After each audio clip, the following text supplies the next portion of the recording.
Brachka.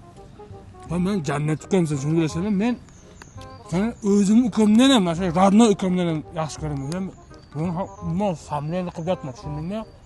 Yaşam çıktı bu. Tushunmadim. Kim bo'lsa bu darmaydi o'zini deb shatdi. Men polni soldachilardan bachchamanda.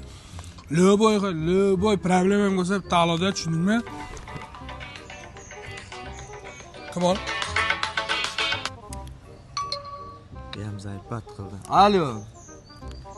Come on. Tushunmadim men. Jirtamizda. Jirtamiz kerak bo'lsa nima demoqchisan? Ke bergin, nimaga ke? Parkovka keldi. Nimani orqasiga, domda orqasiga ke bu yoqqa? Parkovka. Parkovka nega ke? Nima deb javobsan sen? Shu yerda adin gaplashamiz kerak bo'lsa. Ishongani. Ishonganing ham apga kerak bo'lsa, tushundingmi? Olib keldi.